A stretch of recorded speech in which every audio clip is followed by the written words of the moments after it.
Hey, welcome to another episode of Battle Brothers Podcast. I am your host, Aaron Thompson, joined with Davis Fry and Mark Hurdle. How you guys doing today? Doing good, my man. Doing good. Good, but how are you? Good, good. So today, Adepticon's going on right now as we tape this podcast, so we're going to go over a little bit of what's happening with that. Little surprises there, or at least in my eyes. There was a big preview at Adepticon for a lot of cool stuff that's going to be coming to 40K. A lot of stuff for games or GW in general. But we're going to focus on 40K because we are a 40K podcast. So before we get into that, Hobby Corner, I'm currently working on Black Templars, getting them built up in paint so I can hopefully get into them coming up here just to switch it up a little bit. What about you, Mark? I got some scouts being built and painted for since I lost 20 points. I dropped my JPI from my list. Yep. So scouts, what Emperor's Children for you, Davis? Yeah, I just finished a Land Raider, and I'm printing 3 rhinos right now that I'll paint sometime next week. Are you going to do the doors like you did with the other one? Did you find 3D printed doors for them? No, the rhinos I print already have doors on them. Oh, okay. I'll do the pink thing where it's half, and it's pretty cool. Yeah, it looks like they're going to be a fun army to play. I can't wait until they go live. So I guess we'll jump into. I'm going to pull up the screen real quick because I've got all the stuff that was released for 40K and the Adepticon preview. So first off, new mission deck. It looks like that's going to be changed a little bit. They got rid of the secret missions I saw. They're adding the challenger missions. I think it adds a unique style where you can choose between either a stratagem or like a victory point condition. I think it's a one-time use if I'm not mistaken. Is that what you guys are gathering too? To be honest, I haven't looked at those yet. Okay. Yeah, I think you can choose to either use the stratagem for 0 points. I don't have any examples of those. I was looking at them earlier. Is it supposed to be like a strong stratagem or something like that? They're pretty good. One was like you can move through terrain, like or through a ruin, like you normally couldn't, like a vehicle or something. That's pretty decent. Yeah. I'm just giving it to everyone else. Why can't I have it? So it levels the playing field. There's also conditions.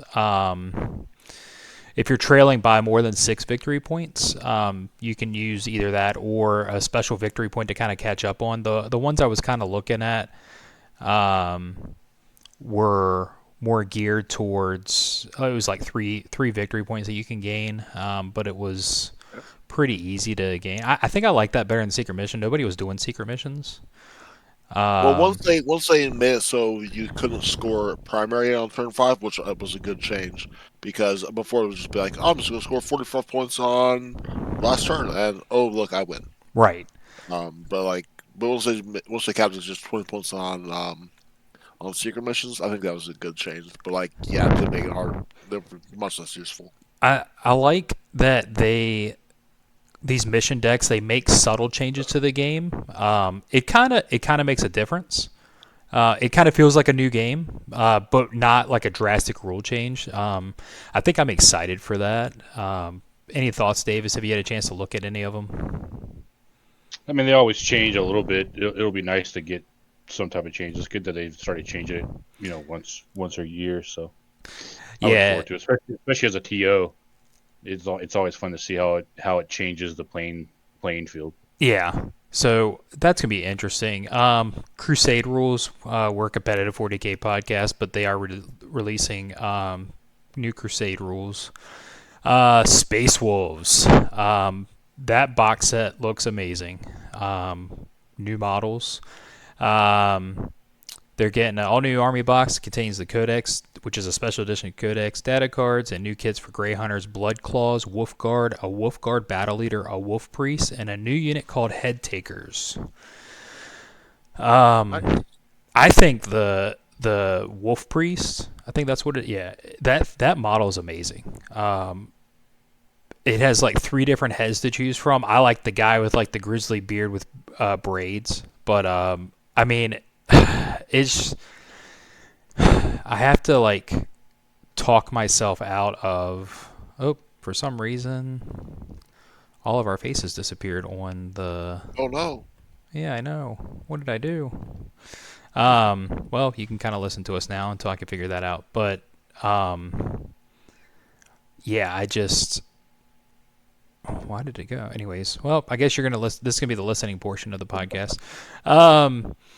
They just look really amazing. It makes me really want to play Space Wolves. Yeah. I know we have a couple Battle Brothers that are really excited for that. So we'll see how that goes. I guess up and now it's back. I think kinda. I don't know. I'm frozen. Mark's frozen, but Davis is still alive. So we'll just keep it that way. Still learning, guys. Going down the list, let's see. Grey Knights. They have the new baby carrier. A lot of guys are giving flack to this model. I kind of like it. Has a little flail, right? Yeah. Yeah, flailing around. I think it looks. Yeah, it had the titty missiles. Yeah. So Nice. I think it's exciting when anytime someone gets new models, and I'm sure we'll touch on some armies are getting worse new models than others. I mean, this is just it's not just a one little model, it's a epic model. Give Grey Knights a little love. So they'll be getting something new. Thousand Suns. I am not a fan of this model that they're coming out with, this robot chicken looking thing. The Automa lumber into the fray. Let's see what it says. Yeah, I forget what they're called, but if you go on the Warhammer community, you can see them. I don't know. Your thoughts on them, Davis? You're a model guy that likes aesthetics. What are your thoughts on them? I think they look cool. You do? Okay. Yeah, like little robot chickens. Okay.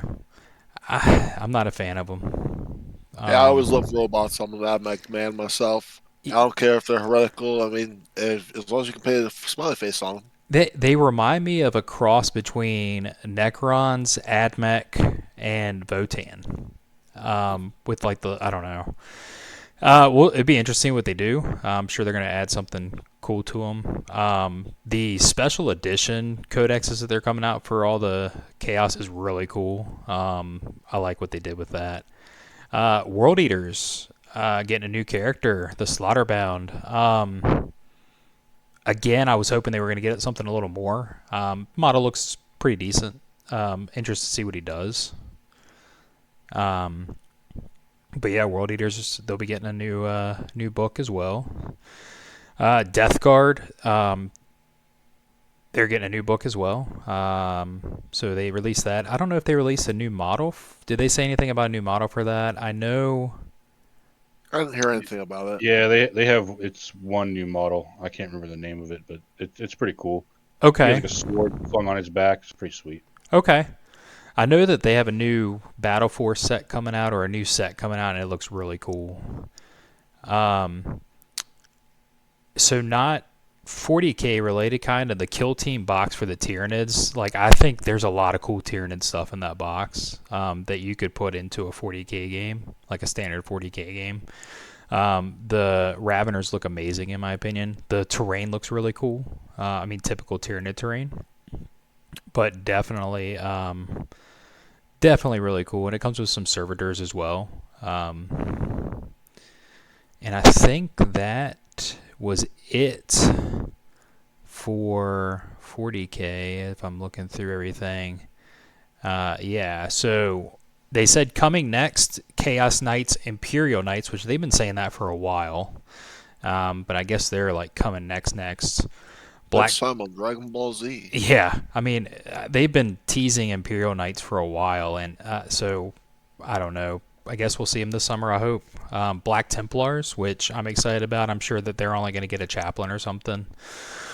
But hopefully they'll get some much needed rules changes because I'm excited to play them. I think they're a fun chapter. I love the lore. Just finished Hell's Reach, the movie. I'm in the middle of the book now. And it's just iconic. I don't know if it was the voice acting that like made me like it. The guy that narrates it, and if they're the same guy, I don't know. The guy in the movie sounds like the narrator from 300, so it's like it got me pumped. But if you haven't checked out the Hell's Reach movie, definitely check it out. It's free on YouTube. Um, and then the Grey Knights, they'll be coming. And then on the horizon, they give us a little hint. I see an Imperial Fist, so assuming that's Imperial Fist. I doubt it's going to be My Celestial Alliance. They'll never get a codex because they were in two books. You got, it looks like Salamanders is coming. I mean, they give you like these little, like, I don't know. Probably gonna be like chapter supplements for like Salamanders and Imperial Fists. I mean, honestly, I wish, I don't know, Salamanders could get their own book, but they never have. I don't think. They're a cool chapter. They did it back in like eighth edition and ninth edition. They Did get like a book for everyone. okay, Old like Imperial Fist, Iron Hands, all that stuff. okay, They've cool. done it a couple times for GW's done it a couple times. And then the third one, I can't really tell what it is, but it looks Space Marine-y, maybe something. I don't know. It's hard to tell. But that is, We'll find out. yeah. So that is what is the new previews. I mean, they got some cool models. Honestly, like I know we are focusing on 40K, but the new old world faction, like the Asian faction, looks freaking sweet. Their models are definitely coming a long way. Like I think GW's listening to their fans. Minus I guess the orc detachment getting banned at a lot of tournaments. It was not banned at Adepticon, in which we're going to touch on now. I've actually got the current screen up now. So, yeah, so we're in the top 4 right now is playing. Or they're not playing today, are they? They're playing tomorrow? They're playing right now. No, they're playing right now. They're playing right now. The last round will be on Saturday night. Okay, so... Yeah, so table 1 right now we have Justin Curtis playing Chaos Demons and Folger Piles playing Aldari. Justin, we'll kind of touch on the list right now since we don't really have too much to talk about except for this. Of course. I've got the list up if you want me to go through them. Yeah, if you don't mind, because, of course, I have to log in now because I'm on the computer. Yeah, if you want to go over Justin and Folger's list, and then we'll touch on the other 2 that are in the top 4. Yeah. So Justin's a friend of mine is one of the Nova judges. Good dude, funny guy. Playing the Zinch list, kind of weird. You know, he's got some characters, Demon Prince with the shield, Fluxmaster Kairos, sort of change with the Infernal Puppeteer, so lets him shoot behind a wall.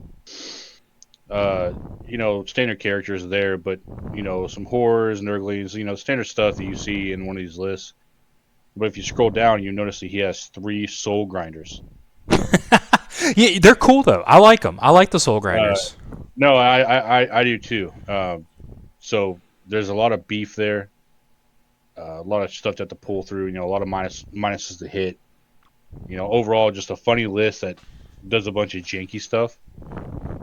And if you don't, it reminds me a lot of 8th edition and 7th edition demons. If you don't know what they do, it's going to be impossible to know what they do during the game. Yeah. They're one of the armies that you know, if you don't know exactly the wording, you pretty much have to take your opponent at his word. Which Justin, to be fair, he's a GW judge. He won't lie to you.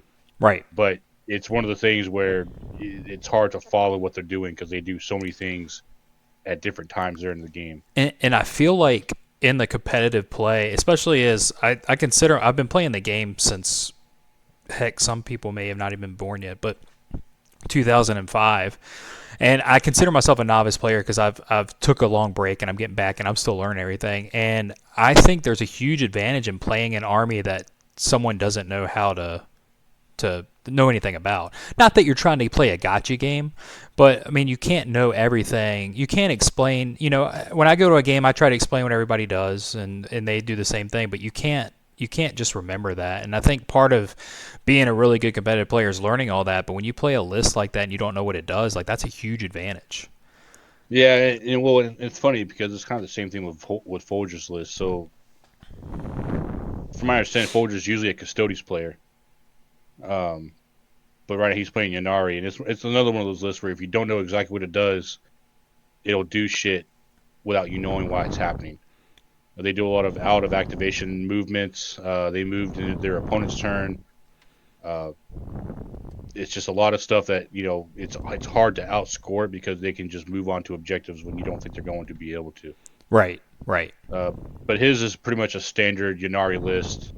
He's got the Yen card, he's got Yvrain, he's got the Visarch, Storm Guardians, Wave Serpents, a lot of Fire Dragons for a Yanari list, in my opinion. Some Howling Banshees, Striking Scorpions, and 3 War Spiders. Just a lot of heavy hitting stuff that can move outside of activations and stuff like that. And he went the first 5 games with 100. He got 100. Is that the guy that? Yeah, that's pretty solid. Something like that. Yeah, let me. I got the placements right here. 1, 2, 3, 4. Yeah, first 5 were 100. His 6th was 77, and his 7th was 90. Yeah. But so he's up there. So yeah.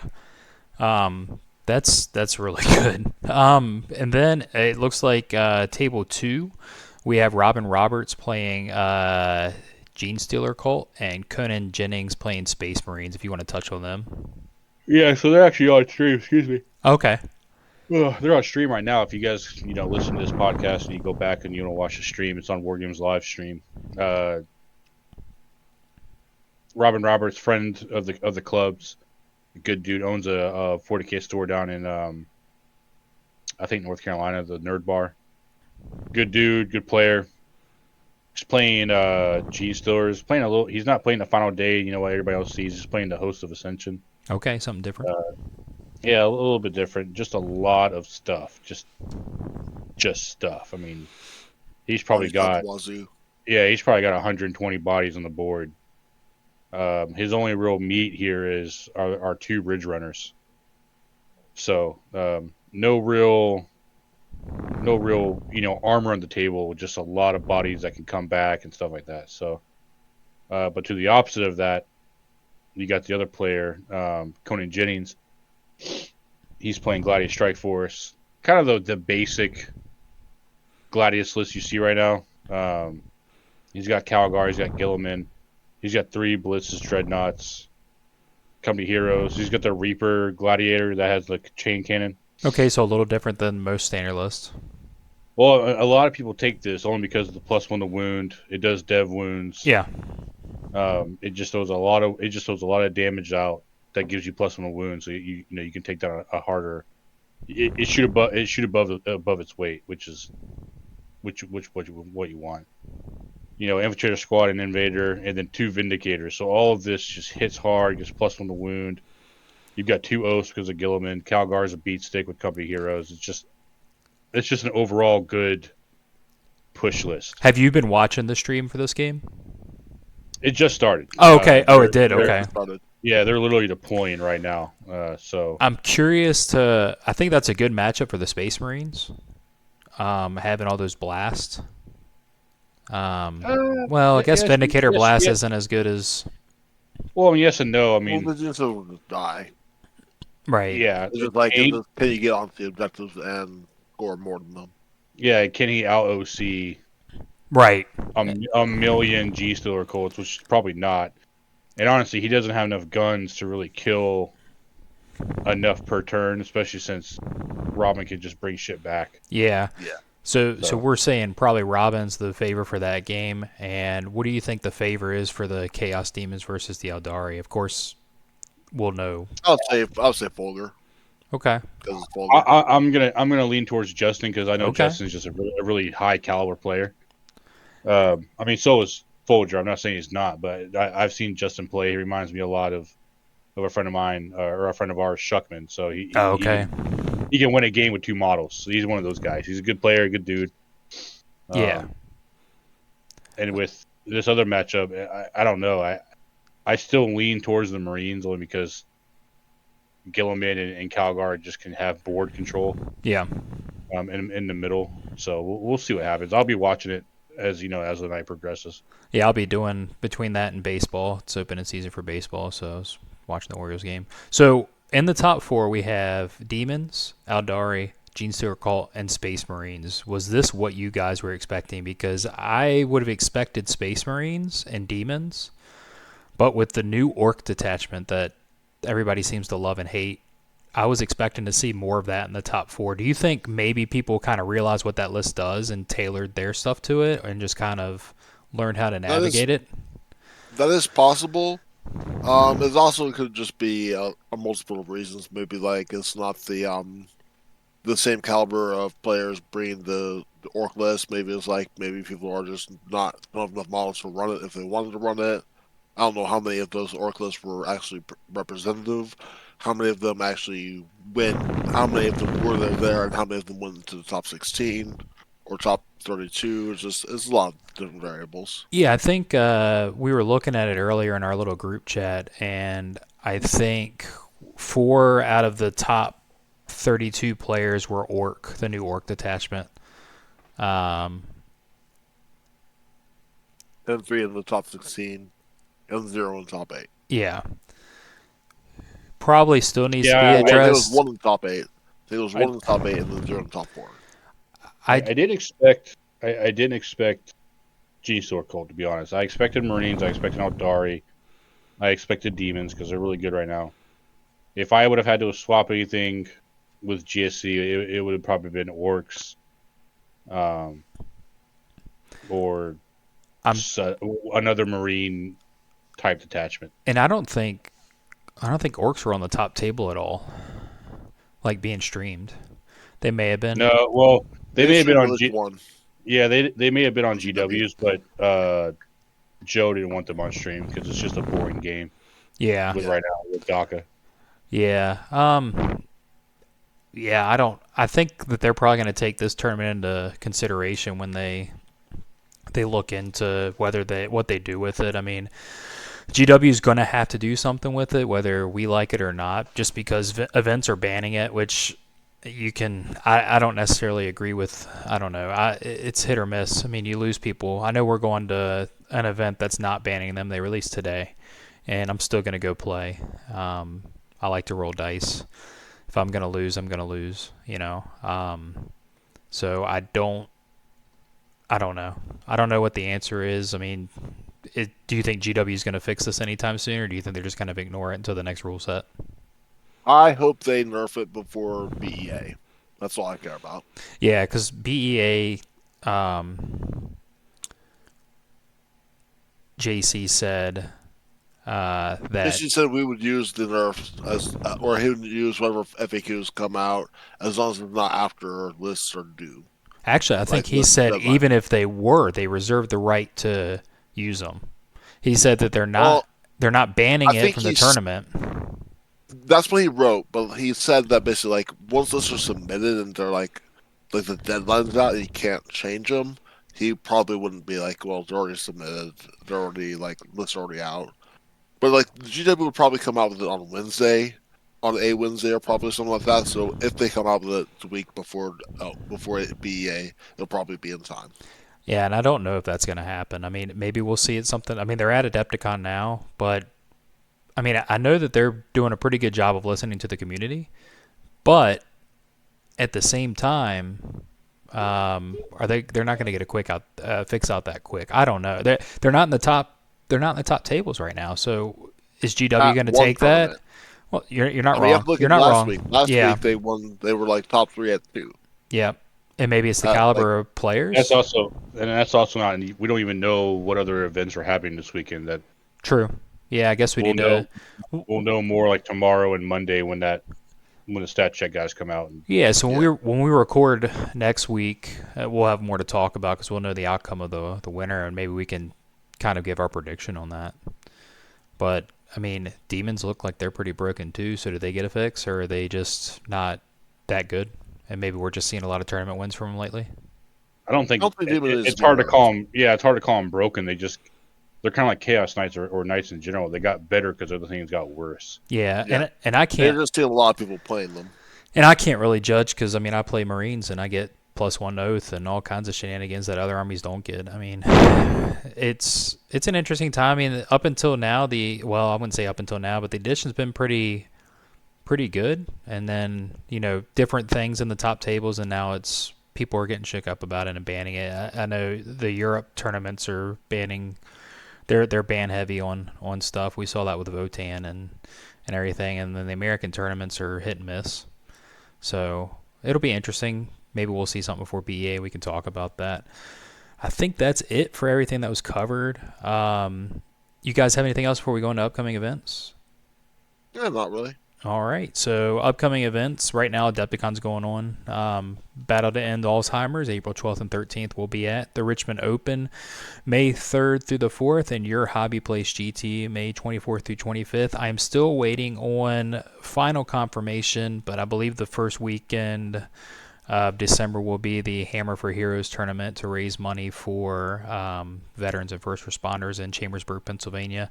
It's not too far of a drive from the Richmond area. It's about 3 hours, 3.5 hours. But yeah, it'd be a good time for that. But yeah, thanks for joining us. I got an RTT tomorrow, so I'm going to pack up and get to sleep. And hopefully I can get some practice in before BEA. I'm looking forward to seeing you guys there.